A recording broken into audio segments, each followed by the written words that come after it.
Amém? Eu queria que você abrisse a Bíblia no livro de Lucas, capítulo 18. Não, desculpa, capítulo 19. Lucas 19.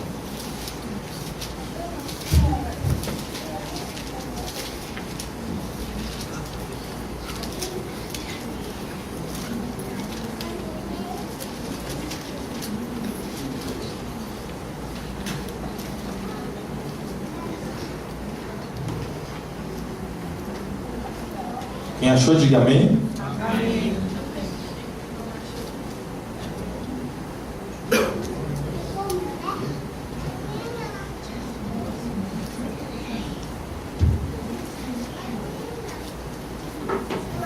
Lucas capítulo 19 diz o seguinte: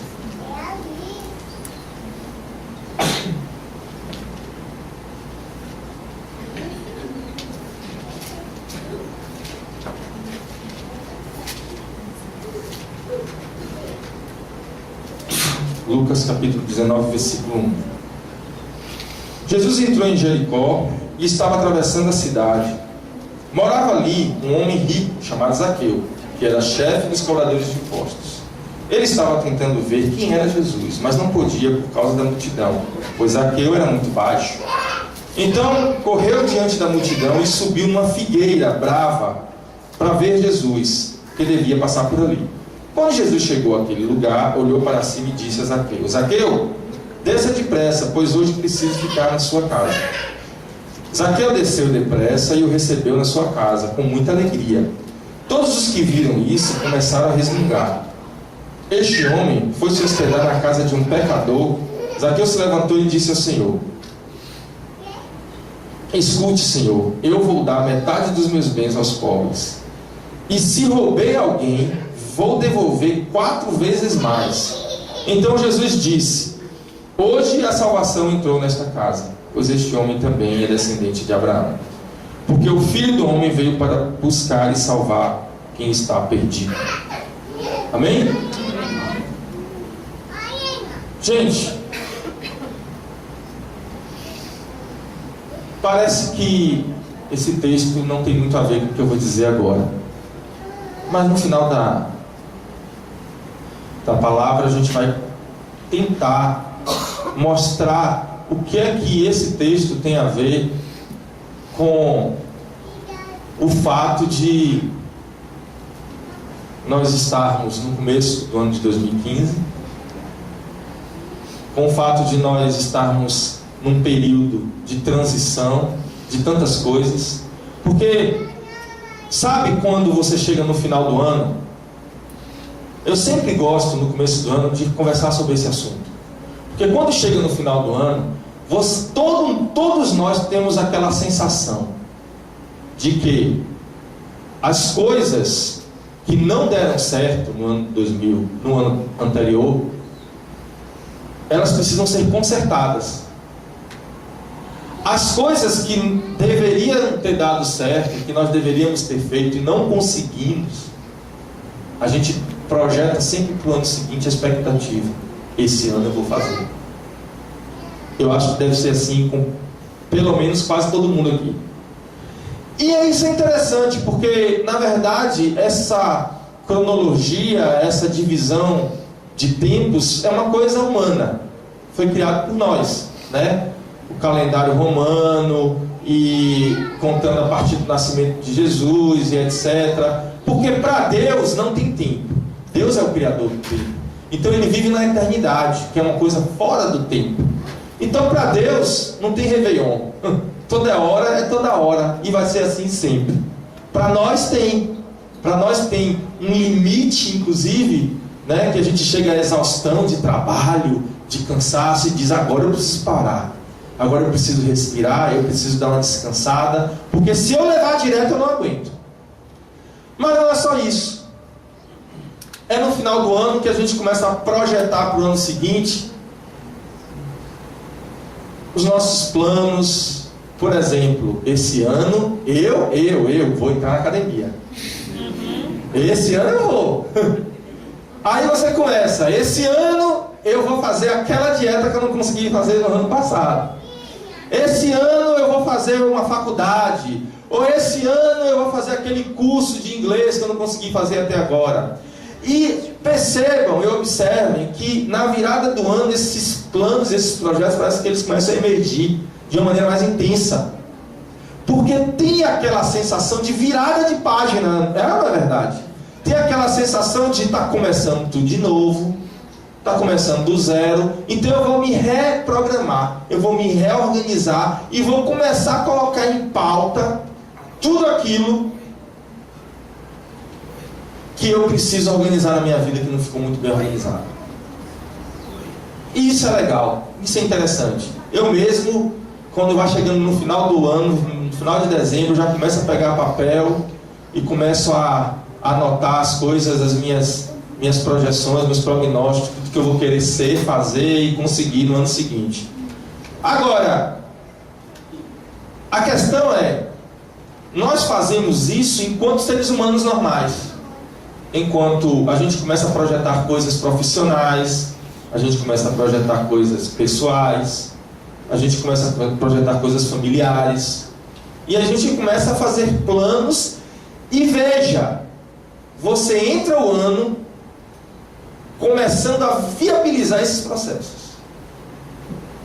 Você entra o ano começando a fazer com que as coisas caminhem para aquele objetivo que você traçou, não é verdade? Sempre assim. O nome disso é agenda. Você faz a sua agenda. E quando eu estou falando de agenda, não necessariamente é aquela agenda física que você pega papel e caneta e anota, ou aquela do celular ou do tablet que você começa a digitar. É a agenda mental mesmo. É você começar a programar as coisas. Agora, o que eu queria chamar a sua atenção, aproveitando essa virada de página, essa sensação e esse sentimento que a gente tem, eu queria chamar a sua atenção de que é uma boa oportunidade, um excelente momento para você descobrir se na tua agenda, nos teus planos, nos teus projetos, tem alguma coisa de Deus no meio. Tem alguma coisa que diga respeito à sua relação com Ele? Tem alguma coisa que diga respeito a um projeto específico de estar mais próximo dele? Veja, eu nem estou falando de coisas do tipo, esse ano eu vou ajudar uma creche, esse ano eu vou fazer tais e tais beneficências que eu não fiz esse ano que passou. Não, eu nem estou falando de coisas que você vai conseguir aliviar a sua consciência por você estar sendo um pouco mais bondoso ou cristão. Eu estou falando de colocar na tua agenda um projeto específico que vai transformar você numa pessoa mais envolvida com Jesus, amém? É disso que eu estou falando. Irmãos, por favor, não passem batidos. Não façam planos que Jesus não esteja no meio. Não façam projetos sem esquecer de projetar a manutenção da sua relação com Ele. E eu quero repetir, eu não estou falando de coisas que você vai fazer para Deus. Eu não estou falando de você dizer que esse ano você vai pregar o Evangelho para o seu vizinho. Eu não estou falando de esse ano você dizer que vai orar mais pelos aqueles irmãos que você não orou. Eu não estou falando de coisas que você tem a sensação de eu estou fazendo isso para Deus, para Ele ficar feliz comigo. Não. Eu estou falando de coisas que você vai fazer para fazer com que você conheça mais Ele e traga mais Ele para perto da tua vida. Porque isso é que vai fazer diferença. Amém? Isso é que vai fazer diferença. Porque veja, gente, o projeto de Deus para a nossa vida é ser nosso amigo. O projeto de Deus para a sua vida, é transformar você em alguém que caminha ao lado dele. Você está entendendo isso? Porque, vejam, muita gente entra na igreja achando que o projeto de Deus para ela é fazer com que ela cumpra coisas que muitas vezes ela nem vai conseguir cumprir. Não, porque esse ano eu tenho que pecar menos. Esse ano eu tenho que fazer mais.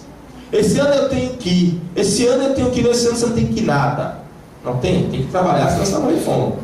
Você tem que fazer obrigações que digam respeito às suas necessidades e à sua vida. Mas no que se refere a Deus, o projeto dele sempre foi querer ficar mais perto de você. O projeto de Deus sempre foi querer que você conheça mais ele, que você entenda mais a respeito dele, que você entenda mais sobre ele. Isso é o projeto de Deus. Amém? Se você não conseguir entender isso, se você não conseguir internalizar isso, você vai entrar no ano de 2015, já entrou, vazio. Vazio.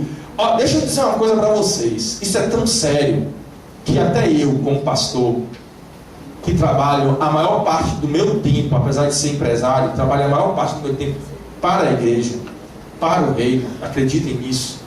Até eu acho que se eu contar esse exemplo aqui, se eu falar esse exemplo, vocês vão conseguir entender o que eu quero dizer. Eu, pastor Samuel, se entrar o meu ano com uma agenda da seguinte maneira: esse ano eu vou visitar mais pessoas. Esse ano eu vou dobrar os aconselhamentos que eu dei no ano que passou. Esse ano eu vou fazer mais cultos. Esse ano eu vou participar de mais reuniões. Se eu aumentar essa demanda ao meu redor e não tiver o meu tempo de relacionamento íntimo com Deus, também não está valendo nada. Está dando para entender? Eu conheço pastores que se envolveram tanto com as demandas da igreja, tanto, com tantas atribuições, que se esqueceram de Deus. E ele começou a resolver tudo por ele mesmo. E ele começou a segurar todas as demandas da igreja na mão dele mesmo. E ele se esqueceu de ter tempo com Deus.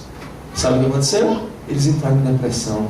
Eles entraram em declínio espiritual. E num determinado momento precisaram de ajuda.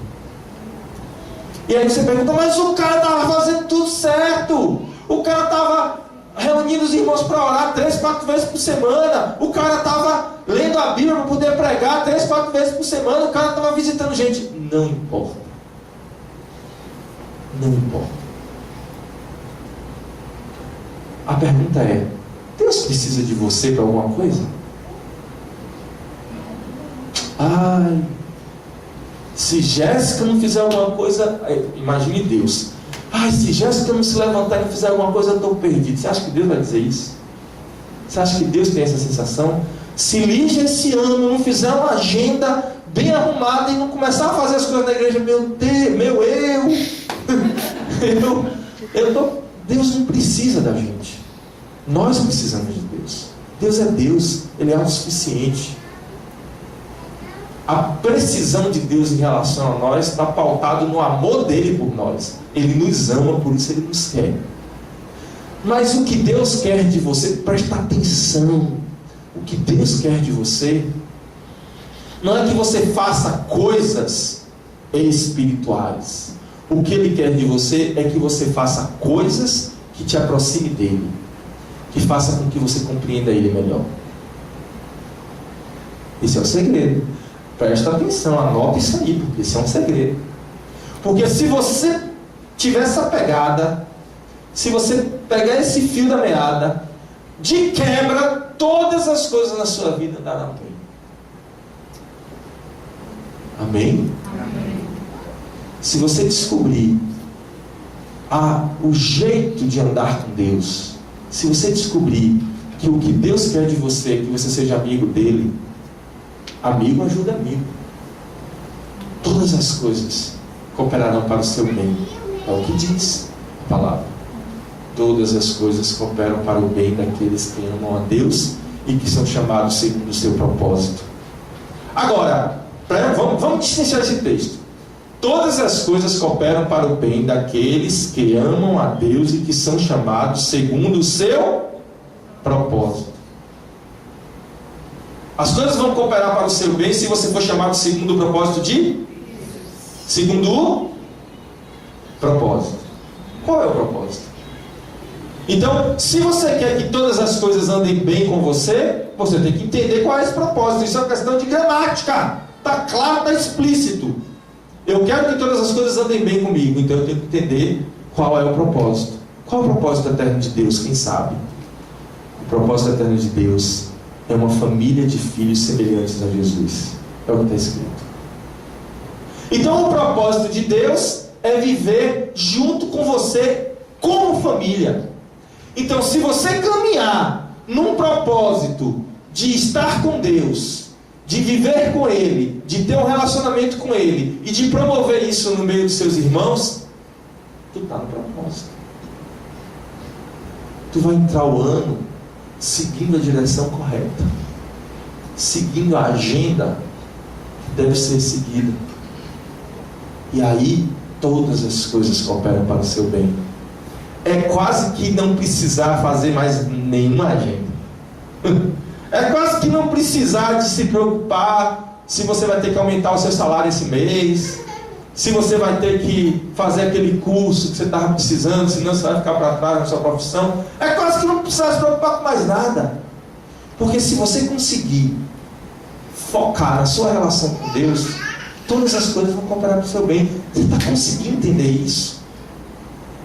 Então, por que é que a gente, às vezes, é tão insano a ponto de preparar uma agenda toda pautada nas nossas necessidades, que a gente não tem a garantia de que vão dar certo, de que vão cooperar para o nosso bem, e esquece de pautar a nossa agenda na nossa relação com Deus? É burrice. Ou, no mínimo, é não acreditar no que a Bíblia está dizendo. Não é verdade? Porque se a Bíblia está dizendo que é assim, eu tenho que acreditar que é assim. Então, irmãos, nós estamos em janeiro. Que dia é hoje? 12 de janeiro. 11 de janeiro. 11 de janeiro. Só tem 11 dias que o ano começou. Olha que maravilha. Segundo alguns historiadores, o ano na Bahia começa em março, depois do carnaval, né? Porque janeiro é férias, fevereiro carnaval, aquela maresia, um monte de coisa em recesso. Aí a vida só volta ao normal mesmo em março. Então você ainda está no lucro. Você ainda está podendo ainda ir parar para fazer seus planejamentos. Porque quando chegar em março, você tem 10 meses do ano para dizer. E de certa forma é verdade, porque é quando começam aulas, é quando começam uma série de... Não, é só para aula, né? Tudo bem. Mas é quando a gente começa a ter uma noção de que o ano chegou. Para, irmão, um pouquinho, vai na tua casa, senta, pega um papel e uma caneta e fala assim: Senhor, o que é que eu vou escrever aqui que vai fazer com que, quando chegar em dezembro de 2015, eu vou ser mais seu amigo? Quando chegar em dezembro de 2015, eu vou ter mais conhecimento teu. Eu vou ser alguém que te conhece mais do que quando o ano começou. O que é que você vai fazer? Faz isso. Não deixa a tua vida entrar vazia. Não deixa a tua vida entrar com esse engano que o diabo coloca na tua cabeça, de que você pode ter uma vida natural e viver sem ter coisas ao seu redor que te aproximem de Deus. Não deixa não. Não deixa não. Gente, presta atenção. O mundo é um engano. É um engano. Nós estamos aqui de passagem, esperando a volta de Jesus, porque vamos viver uma eternidade com eles. Quantos creem nisso? Quantos creem na eternidade aqui? Levanta a mão. Você crê na eternidade? Presta atenção, se você crê na eternidade, significa que você acredita que uma hora Jesus vai voltar e vai te levar para um lugar onde não tem mais doença, onde não tem mais choro, onde não tem mais dor, onde você vai viver feliz e em paz, onde não tem mais preocupação com as contas a pagar, onde não tem mais preocupação se seu filho pegou uma gripe, onde não tem mais nada. E a Bíblia fala que Ele mesmo enxugará as lágrimas dos seus olhos. Se você crê nisso, e você também acredita no que a Bíblia diz, de que o diabo vai tentar tirar você desse foco, de que o diabo vai tentar tirar você dessa eternidade, a pergunta é: como que ele vai tentar? Como? Deixa eu dizer uma coisa para vocês. Vocês acham realmente que o diabo vai tentar tirar você de Deus, te arrastando para o terreiro de macumba, chamando você para traficar, roubar, matar, se prostituir? Você acha realmente? Imagina que o diabo aparece na sua frente. Fica com medo, né, irmão? Só imagina. Imagina que o diabo aparece na sua frente e fala assim: Catherine, eu tenho uma proposta para você. Aí você olha, tem um anjo do mal na sua frente. Fala: Catherine, eu tenho uma proposta para você. Eu quero que você comece a assaltar banco. Você vai olhar para ele e dizer assim: ai, que tentação, eu quero assaltar banco. Fala assim: Catherine, eu quero que você comece a matar pessoas. Você vai se seduzir para uma proposta dessa? Claro que não. Você vai dizer: para trás, Satanás. Aparta-te de mim, vai de reto, vai para o inferno, que é o teu lugar. Porque ele já chega feio, com a cara feia, e ainda te fazendo uma proposta indecorosa. Você não tem que se preocupar com isso. Agora, ele não é burro. Ele não vai tentar tirar você do foco te fazendo propostas ruins. Você sabe como é que ele vai tentar tirar você do foco? Fazendo propostas boas, fazendo você ser uma pessoa legal, honesta, trabalhadora, uma pessoa que paga suas contas em dia, uma pessoa que não mente, que não engana o marido, que não engana a esposa, uma pessoa educada. É assim que ele vai tentar tirar você do foco. Ele não vai tentar transformar a sua vida de cabeça para baixo. Isso aí é para quem ele conseguiu levar para o fundo do poço. Não é seu caso. Ele vai tentar te seduzir, fazendo com que você acredite que andando do jeito que você está andando está tudo bem. A Bíblia fala que o diabo se disfarça de anjo de luz. Anjo de luz é anjo de luz. Anjo de luz é: Catherine, eu quero que você seja uma pessoa batalhadora, trabalhadora, honesta. Ó, a proposta é boa. Uma pessoa íntegra, uma pessoa de caráter.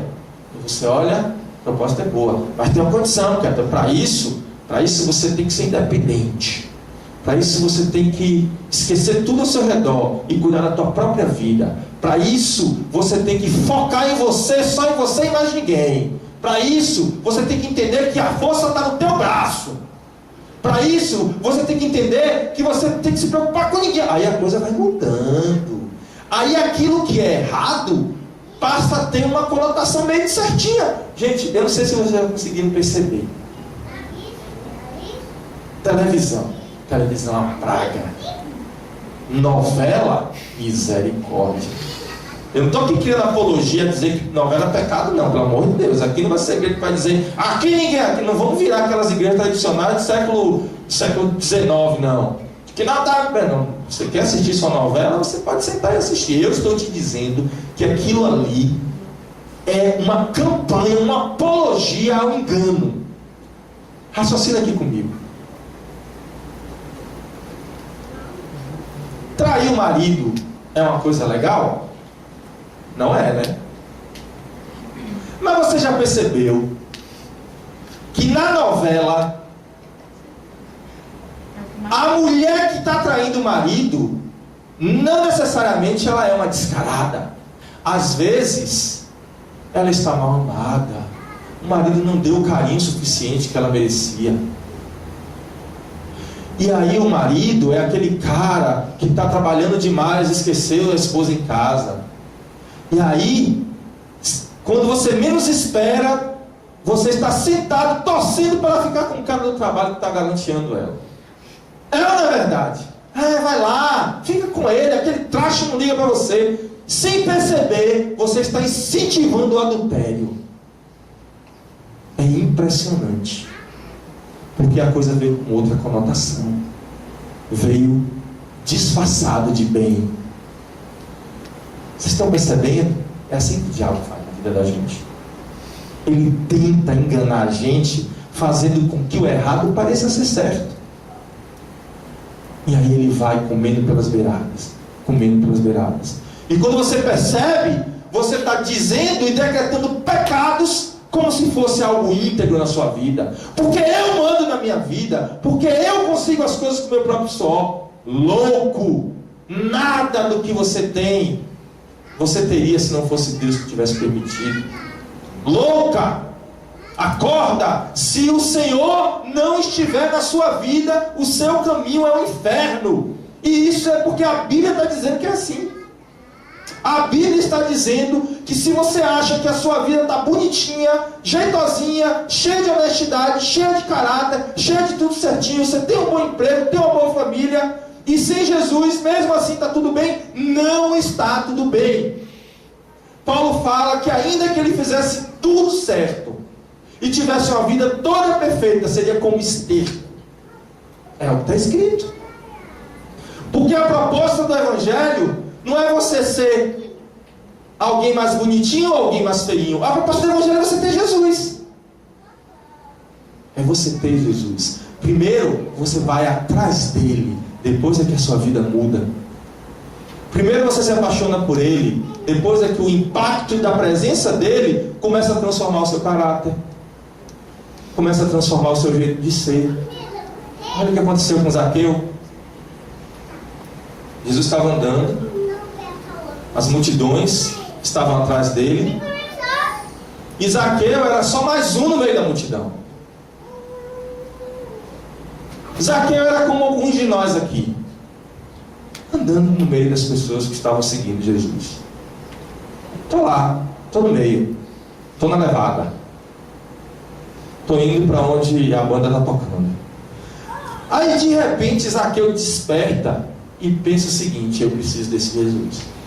Eu preciso saber quem é esse cara. Eu preciso ter um contato mais perto com ele. Como é que eu faço? Não pense você que Zaqueu era mais esperto do que toda aquela multidão. É porque é muito simples. O que aconteceu com Zaqueu, um menino baixinho, um rapaz baixinho, que conseguiu se sobressair no meio da multidão. O que aconteceu com Zaqueu não é que ele era expert, não é que ele era mais esperto, é que estava sendo cumprido nele um texto bíblico. O texto bíblico que dizia que todo aquele que me procura me acha. Porque você imagina o seguinte: parque de exposição, festival de verão. Quantas pessoas alguém sabe que cabe lá dentro, mais ou menos? Alguém tem uma noção? Sei lá, 5 mil pessoas? Acho que mais, né? Bota aí 10 mil pessoas. Aí imagine que você está no parque de exposição. Imagine que você, no meio de 10 mil pessoas, não sei quantos palcos tocando, um monte de bandas ao mesmo tempo, que lá é esse negócio meio assim, né? Eu sei porque eu ouço falar, tá, gente? É um negócio meio assim, né? Tem várias bandas, vários palcos, vários ambientes e tal, e todo mundo amontoado em cima do outro. Aí você tem que achar, imagine que você tem que achar, Guilherme é crente convertido, não vai ficar naquele lugar. Imagine que você tem que achar alguém lá. Aí você tem que achar alguém no meio de 10 mil pessoas. Agora, imagine que, além de você ter que achar alguém no meio dessa multidão, você seja baixinho. Complicado, né? Fique em pé aí, por favor. Brincadeira. Estava esperando o bullying, né? Então, imagine que você seja baixinho e tenha que achar no meio de 10 mil pessoas, uma pessoa. O que acontece? Você vai achar essa pessoa dependendo do seu grau de interesse. Porque se você tiver assim, eu ouvi dizer que tem um amigo meu aqui. Aí você vai. Olha ali, não tá, olha ali, não tá. Você vai ficar no meio de uma multidão, atrás de uma pessoa, de um amigo que você acha que está ali. Agora, suponha que alguém perdeu o filho no meio da multidão. Se eu tivesse perdido meu filho no meio de 10 mil pessoas, eu subia no palco, tomava o microfone da mão de Ivete Sangalo na hora. Dizia, filho, eu tô aqui, ó. Não é. Eu vou perder meu filho no meio da multidão? Não vou. Então depende do teu grau de interesse. Se você tiver muito interesse em achar, você acha. Você cria estratégia, você sobe no palco. Não é? Gostou? Toma, tinha o microfone da mão de Ivete. O que aconteceu com Zaqueu, a Bíblia fala que ele teve interesse em Jesus. Ele teve interesse. E aí, ele baixinho, olhou para aquela multidão e falou, como é que eu chego nesse cara? Tive uma ideia. Subi uma árvore. Quem deu aquela ideia para ele foi o Espírito Santo. Sabe por quê? Porque aquele que procura acha, aquele que bate a porta lhe será aberta, aquele que pede recebe. O critério para ele ter conseguido ser visto por Jesus foi o simples fato dele ter procurado de todo o coração, porque multidões apertavam Jesus. E eu vou dizer uma coisa para você, no meio de 5.000 pessoas, muitos queriam chegar perto de Jesus por interesse, e muitos não conseguiram por causa disso. Mas aquele que de todo o coração, de todo entendimento, de toda a alma quis chegar perto dele, o Espírito Santo deu estratégias, deu o caminho. Zaqueu subiu na árvore e ele falou assim, eu tenho que ver Jesus, eu tenho que ver esse cara passar, eu tenho que olhar para ele, eu tenho que ver como ele é. Presta atenção, Zaqueu era judeu. Zaqueu não disse, eu tenho que guardar o sábado. Zaqueu não disse, eu tenho que cumprir os 10 mandamentos. Zaqueu não disse, eu tenho que ler a Torá. Zaqueu disse, eu tenho que ver Jesus. Zaqueu não disse, eu tenho que ser uma pessoa mais honesta, eu tenho que ser uma pessoa que divide mais as minhas riquezas. Ele falou, eu tenho que ver Jesus. Não, essa era a prioridade dele, era a prioridade da agenda de Zaqueu. Entrou o ano de 2015 dizendo, esse ano eu vejo Jesus. Esse cara está rodando aí um tempão, um monte de gente atrás dele, esse ano eu vou ver Jesus. Ele falou assim, a academia riscou, curso de inglês riscou, não, Jesus, esse ano tem que ver Jesus. Aí ele vai e sobe na árvore. Aí depois do momento em que ele sobe na árvore e que ele acha Jesus, aí Jesus acha ele. Aí fala, Zaqueu, deixa eu te dar uma notícia. Você estava me procurando de tanto coração, com tanta vontade. Você, baixinho, no meio dessa multidão, em cima dessa árvore. Eu estou vendo tanto o seu desejo de me encontrar que eu vou dar uma notícia para você. Eu vou para a tua casa. Amém. Você imagine a cara daquela multidão. Que é isso? A gente está rodando com esse cara há dias, agora vem um baixinho, sobe na árvore. E ele disse que vai para a casa dele? Quantos não estavam querendo que Jesus dissesse assim, eu vou para a tua casa hoje? E ele vai para a casa de Zaqueu. Aí quando ele chega na casa de Zaqueu, e que Zaqueu tem contato com Jesus, e que Zaqueu consegue consubstanciar aquilo que ele queria, que era o desejo do coração dele, aí vem a transformação. Aí Zaqueu, ele é acometido de um impacto da presença de Jesus, e aí vem as mudanças. Senhor, Zaqueu é um ladrão. Sabia disso? Olha que nem ladrão você é. Que joia. Zaqueu era ladrão. Porque ele disse que aquele de quem eu roubei, eu vou restituir 4 vezes mais. Ele era ladrão. Ele era publicano. O publicano não tinha fama de ladrão. Você sabe por que os judeus não gostavam dos publicanos? Ali já ensinou isso aqui pra gente, inclusive. Porque os publicanos, eles eram os famosos cobradores de impostos que pegavam a mais e colocavam no bolso. Esse era Zaqueu. E a simples presença de Jesus na vida dele, depois de tê-lo encontrado, faz o cara se constranger e dizer assim, eu vou restituir 4 vezes mais do que eu roubei. Eu vou devolver. Agora, o que foi que Jesus disse para Zaqueu quando ele encontrou com Zaqueu em cima da árvore? Jesus estava caminhando E Zaqueu estava na árvore.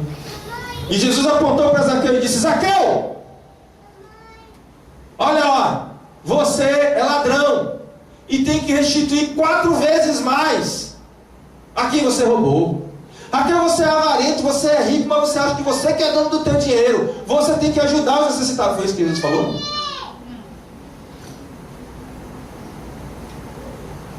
Gente, naquela época tinham doutores da lei que passavam o dia inteiro lendo a Bíblia, lendo a Torá, que passavam o dia inteiro fazendo boas ações, que passavam o dia inteiro aconselhando ovelhas, que passavam o dia inteiro tentando fazer o bem. E Jesus vira para um ladrão em cima de uma árvore e diz assim: eu vou para a tua casa, aceitei a tua agenda. Você entrou, você passou o Réveillon curtindo lá, gastando o dinheiro que você roubou dos pobres coitados, né? Passando o Réveillon lá no meio dos fogos de artifício, gastando dinheiro na beira da praia. Mas quando entrou o ano, você escreveu na sua agenda: esse ano eu preciso ver Jesus.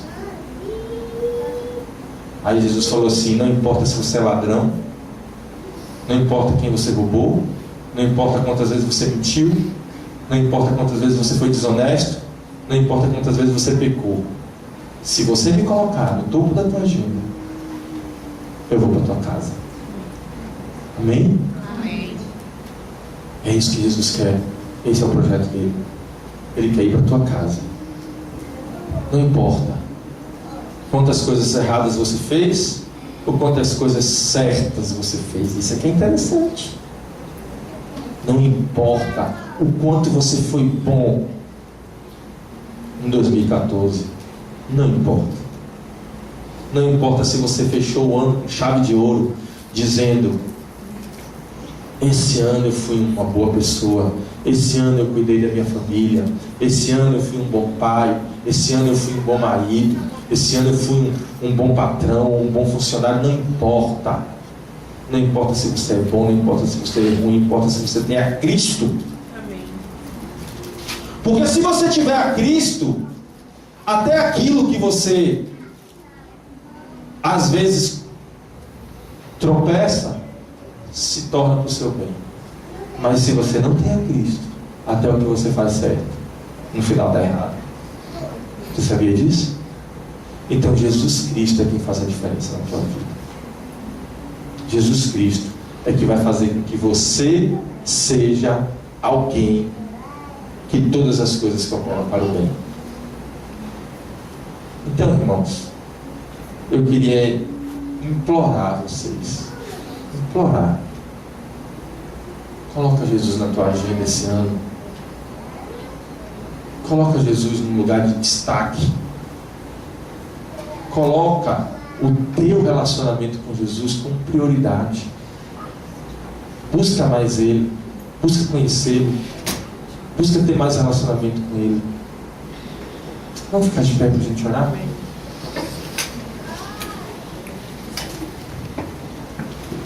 Sabe, muitos não conseguiram compreender o Evangelho ainda.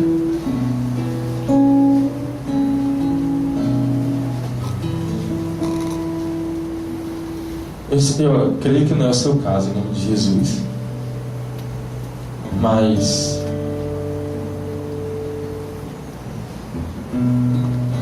reflita. A Bíblia fala que aquele que pensa que tem pé, cuide para que não caia. Olha para você um pouco. Olha para um ciclo de vida que se passou ao longo de um ano. É bom. Esses ciclos são muito bons. Eles são reflexivos. A gente consegue ter uma visão, né? Uma visão panorâmica de como a nossa vida anda. Comece esse ano estabelecendo algumas prioridades na sua vida.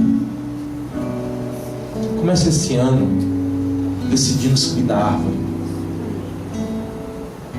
Fala assim: Jesus, esse ano eu quero te ver. Eu quero te ver. Não importa quantas árvores eu tenho que subir, eu quero te ver. Não importa quantas multidões eu tenho que enfrentar, eu quero te ver. Jesus, esse ano eu quero sentir algo diferente dentro de mim. Eu quero sentir algo que eu não senti até agora. Eu garanto a você que, assim como Zaqueu, que se dispôs a ir atrás de Jesus e cumpriu o texto que dizia, muito embora esse texto tenha sido escrito depois, olha que interessante, ele estava cumprindo, na verdade, um princípio, porque o texto foi escrito depois, mas o princípio de que todo aquele que buscar o Senhor vai achar. Sabe, deixa um pouquinho de lado as suas ansiedades, as suas preocupações, as suas demandas. Deixa um pouquinho de lado tantas coisas que você precisa resolver esse ano. Deixa um pouquinho de lado tantas coisas que você precisa executar esse ano. Gasta um tempinho para pensar no quanto você precisa ter mais de Jesus esse ano. Confia nele. Confia nele. Vai atrás dele, que você vai ver que todo o resto ele fará. Ele não já tem feito tantas coisas na sua vida? Fala aí para mim. Ele não já tem feito tantas coisas? Creia. Acredite. Na verdade, às vezes ele nos deixa respirar, para que a gente, respirando, tenha tempo de ter tempo com ele. Irmãos, eu não quero ser subjetivo. Esse nível de relacionamento com Jesus que eu estou tentando falar para vocês é algo sobrenatural. É algo indizível, inexplicável. É algo que, quando Jesus começar a mexer dentro do seu coração, começar a fazer milagres na sua vida, começar a fazer você ter sensações que você nunca teve, você vai ficar meio que quase explodindo e não vai conseguir explicar o que ele fez. Mas isso vai acontecer se você buscar de todo o coração. Isso vai acontecer se você, como uma criança, buscá-lo com todos os seus sentimentos. Há uns dias atrás eu fiz uma viagem para Jacobina, a trabalho. Aí eu resolvi levar a família. Aí foi eu, Bia e os meninos. E aí a gente foi conversando, parando, comendo, planejando coisas. Foi agora no final do ano, perto da virada. E aí, quando a gente estava retornando, a gente teve nosso momento com Deus dentro do carro, na estrada. E aí Biazinha virou e falou assim: pai, coloca aquela música que a gente canta lá na igreja, aquela Não Se Turbe o Vosso Coração, que eu quero ouvir aquela música. Eu falei: tá bom, filha. Aí eu coloquei a música no carro. E aí eu falei: então vamos todo mundo orar enquanto a gente está ouvindo essa música, né? Vamos falar com Jesus. E aí foi uma surpresa. De repente estava todo mundo de olho fechado, menos ele, claro que estava dirigindo, mas estava todo mundo de olho fechado e a música tocando, e Biazinha começou a chorar. E ela chorava e falava Jesus, Jesus, e chorava e falava Jesus, Jesus, chorava. Eu vou botar o vídeo depois no WhatsApp para vocês verem. Aquilo É disso que eu estou falando. É uma expressão e um sentimento que você só conhece quando você abre a boca para falar o nome dele. De repente você não se contém, começa a chorar. E aí você começa a entender porque a Bíblia fala que bem-aventurados que choram. E aquele choro não é um choro de tristeza, é um choro de uma presença gostosa do Espírito Santo. Você sabia que você pode sentir isso? Você sabia que você pode entrar no seu quarto, dizer assim: Jesus, botei todo mundo para fora, agora é só eu e o Senhor. Fala comigo. Fala comigo. E sabia que Ele pode falar com você? Ele pode falar com você. E quando você menos perceber, você vai estar chorando também. E de alegria. E aí você vai descobrir que as coisas que Ele te faz sentir deixam todas as outras assim, pequenininhas. Mas olha só, às vezes você ouve essas coisas aqui e parece que a gente está falando outra língua. Parece que não é com você isso, porque você não sente. Deixa eu explicar uma coisa para vocês. Zaqueu não subiu na árvore transformado, ele se transformou depois. Você precisa primeiro subir na árvore. Sobe na árvore, dá um passo, fala: Jesus, eu quero. Jesus, eu quero. Se você quiser vir aqui para a gente orar, dando um passo e dizendo assim: Jesus, eu quero que esse ano seja diferente. Eu quero que esse ano o Senhor quebre o meu coração de uma maneira que eu comece a sentir coisas que eu ainda não consegui sentir desde que eu comecei a andar nessa caminhada. Senhor, eu quero que esse ano o Senhor quebre meu coração de uma maneira intensa e impactante, que eu não consiga resistir à atração que o Senhor vai exercer sobre mim. Aí você vem aqui à frente agora que eu vou orar por você. Nós vamos orar juntos.